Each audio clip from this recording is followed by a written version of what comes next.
Hello বন্ধুরা, কেমন আছেন সবাই? হাওয়াই মিষ্টির নতুন ভিডিওতে আপনাদের সবাইকে স্বাগতম। হাওয়াই মিষ্টির আজকের ভিডিওতে আমি আপনাদের জন্য একটি ড্রয়িং টিউটোরিয়াল নিয়ে হাজির হয়েছি। আজকে ড্রয়িং টিউটোরিয়ালে আমি একটি স্কেচ ড্র করে দেখাবো। একদমই সিম্পল একটি বয়ের স্কেচ ড্র করব এবং সাথে থাকবে একটি গিটার। আশা করি আপনাদের আজকের ড্রয়িংটি ভালো লাগবে।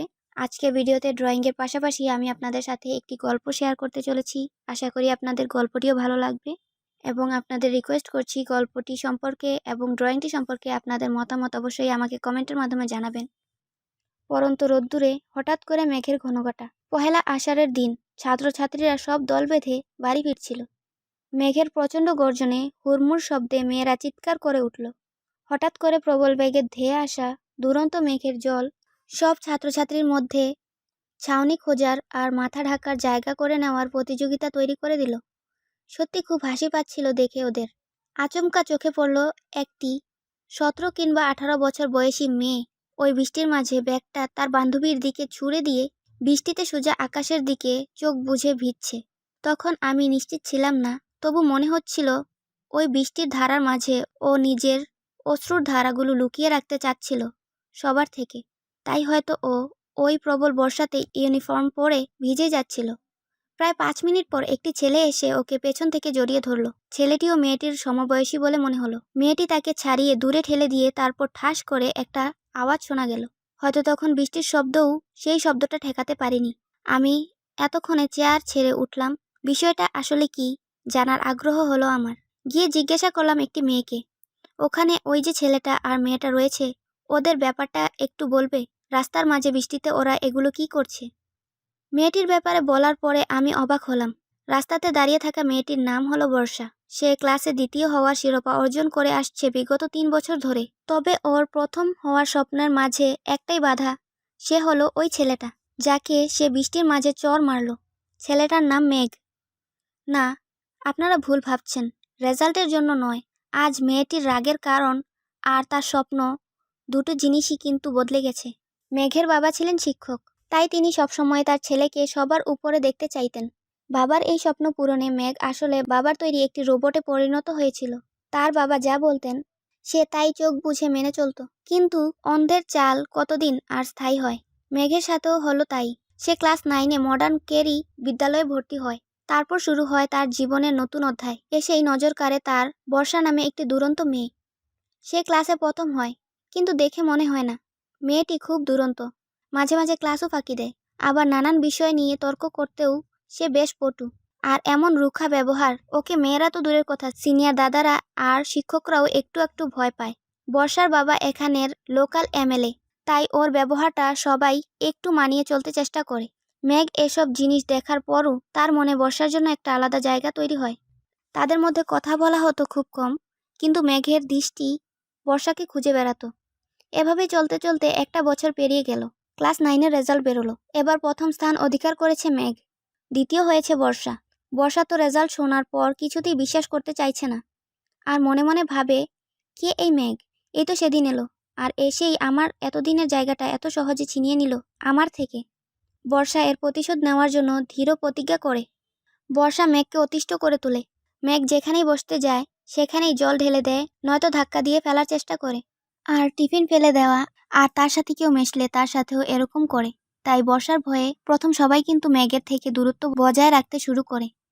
মেঘ একে শান্ত স্বভাবের ছেলে। সে কিছু করে ওঠার মতো মানসিকতায় ছিল না, তাই সে সব কিছুই সহ্য করে নেয়। কিন্তু কিছুদিন পর একটা নতুন মেয়ে ভর্তি হয়, যার নাম ছিল বৃষ্টি। সে কিছুদিন মেঘের উপরে এরকম ব্যবহারের কারণ বুঝতে পারে না, কিন্তু একটি মেয়ের কাছে সব জানতে পারার পর সে বন্ধুত্বের হাত বাড়িয়ে দেয় মেঘের দিকে, এবং অসহায় মেঘ সহজেই সেটা গ্রহণ করে। এদিকে বর্ষা তো কিছুতেই সেটা মেনে নিতে পারে না। সে বৃষ্টির সাথে খারাপ করার আগেই তার বাবার কাছ থেকে জানতে পারে যে বৃষ্টি হলো এমপির মেয়ে, তাই বর্ষা যেন বৃষ্টির খেয়াল রাখে। তাই বর্ষা বৃষ্টি এবং মেঘকে মেনে নিতে বাধ্য হয়। মেঘ তার উপর হওয়া এত অপমানের পরও বর্ষাকে নিয়ে ভাবে, এবং এদিকে বৃষ্টি মেঘকে কাছে পেয়ে তার সম্পত্তি বলে মনে করতে শুরু করে। এভাবেই প্রতিবার পরীক্ষাতে মেঘের প্রথম হওয়াটা বর্ষা মেনে নিতে বাধ্য হয়, কারণ বিদ্যা আর জ্ঞান তো ছিনিয়ে নেওয়া সম্ভব নয়। ক্লাস 11-এ ওঠার পর ভাগ্যক্রমে বর্ষা এবং মেঘের টিউশনি একই জায়গায় নির্ধারণ করেন ওদের বাবারা। প্রতিদিন শীতের সন্ধ্যায় বর্ষার পেছনে পেছনে গিয়ে বাড়ি অবধি ছেড়ে দিয়ে আসে মেঘ। বর্ষার কিছু প্রয়োজন হলে মেঘ ছুটে গিয়ে সেটা তাকে দিয়ে আসে। সে সবসময় বর্ষার খেয়াল রাখার চেষ্টা করে। এসব জিনিসগুলো বৃষ্টি সহ্য করতে পারছিল না, তাই সে কিছুদিন পর একই জায়গায় টিউশনিতে ভর্তি হয়। তারপর থেকে বর্ষা বারবার পিছনে ফিরেও মেঘকে আর দেখতে পায় না। একা একা বাড়ি ফিরতে তার ভীষণ ভয় করে।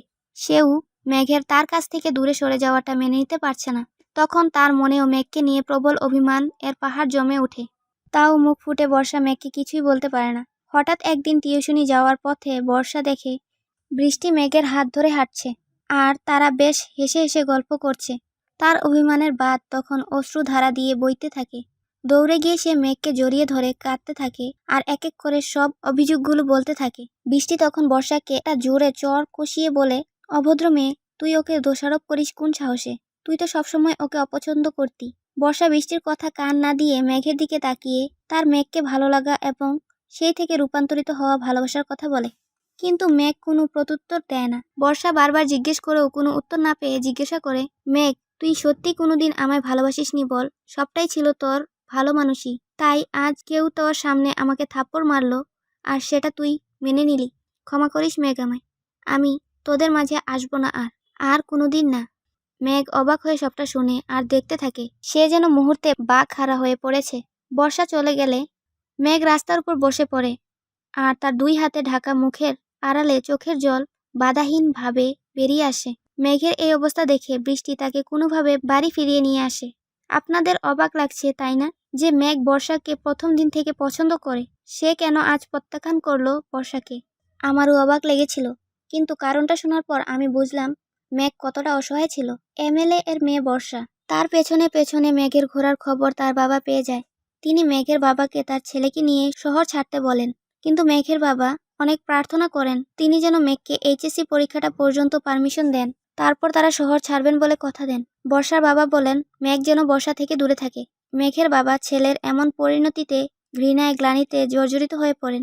মেঘের উপর হাত তোলেন, তাকে অপমানের কোনো অংশটুকু বাকি রাখেননি। এত কিছু সহ্য করার পর মেঘের কাছে একমাত্র উপায় ছিল বর্ষাকে নিজের থেকে দূরে রাখা। এজন্যই সে বৃষ্টির সাথে মিথ্যা সম্পর্কের ভান করে। তাই সেদিন অসহায় হয়ে মেঘ এমনটা করতে বাধ্য হয়েছিল। সেদিনের ঘটনার পর বর্ষা মেঘের দিকে ভালো করে তাকায়ও না, আর মেঘও শুধু পড়ার দিকে মন দেয়। মেঘ আর বর্ষার এরকম পরিবর্তন দেখে বৃষ্টিও মনে মনে কষ্ট পায়। সে মন থেকে মেঘকে চাইলেও সে জানতো মেঘ ঠিক কতটা বর্ষাকে ভালোবাসে। এসবের মাঝে চলে আসে এইচএসসি এক্সাম কমপ্লিট হয়। যেহেতু মেঘের সাথে বর্ষার কোনো সম্পর্ক ছিল না, তাই বর্ষার বাবা ওদের শহর ছাড়ার জন্য রেজাল্ট অবধি সময় দেন। আর আজ সেই রেজাল্টের দিন, পহেলা আষাঢ়। রেজাল্ট বেরোলো। চারিদিকে শুধু মেঘ আর মেঘের রব, কারণ মেঘ শুধু আজ স্কুলে নয়, পুরো ডিস্ট্রিক্টে প্রথম হয়েছে। তার বাড়িতে আজ বর্ষার বাবাও এলেন এবং খুব গর্বের সাথে তিনি মিডিয়ার সামনে বললেন, এই ছেলেটা আমার মেয়ের খুব ভালো বন্ধু, আর আমি চাই ওরা ভবিষ্যতে একসাথে পড়াশোনা করে আমাদের নাম উজ্জ্বল করুক। কথাটা শুনে মেঘ স্কুলের ব্যাগটা নিয়ে ছুটে গেল স্কুলে। সেখানে তাকে সেলিব্রিটির মতো ট্রিট করতে লাগলো সবাই। কিন্তু সে আজ এখানে কোনো সম্মান এর জন্য আসেনি। সে আজ তার ফিরিয়ে দেওয়া মানুষটাকে তার জীবনে ফিরিয়ে আনার জন্য এসেছে। এদিকে বর্ষা মেঘের রেজাল্টের আনন্দের সাথে দুঃখও পাচ্ছে, কারণ সে জানে এরপর মেঘ আর এখানে পড়াশোনা করবে না, সে নিশ্চয়ই অন্য কোথাও চলে যাবে। রেজাল্টের সেই বিকেলে বর্ষা কেন মেঘকে চড়টা মারলো সেটা আমার কাছেও স্পষ্ট নয়। বাকিদের মতো তখন আমিও ভিজে কিছুটা তাদের সামনে গেলাম। মেঘের বর্ষাকে নিয়ে কি অনুভূতি সেগুলো সব বৃষ্টি বর্ষাকে বলে দিয়েছে।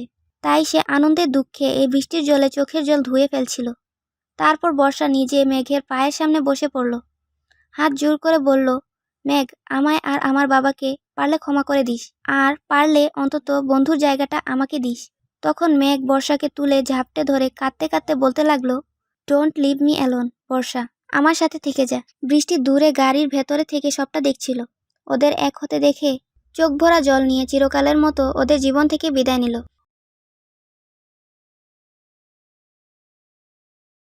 সব কাহিনীতে শুধু বিরহ থাকে না, কিছু কিছু কাহিনীতে মিলনও লেখা থাকে। তবে সেটা কতদিন স্থায়ী সেটা আমার জানা নেই, কারণ আজকে যেটা আছে সেটা কাল বা পরশু বা সারা জীবনভর থাকবে তার কোনো মানে নেই। হয়তোবা এই সুখময় পরিণতি সারা জীবনের জন্য স্থায়ী থাকতে পারে, অথবা ক্ষণিকের জন্য ছোঁয়া দিয়ে চিরকালের জন্য মলিন হতে পারে। সেটা তো সময়ই বলে দিবে। আশা করি আপনাদের গল্পটি ভালো লেগেছে। দেখা হবে পরবর্তী কোনো ভিডিওতে। Until then, stay safe, stay healthy, take care and good by.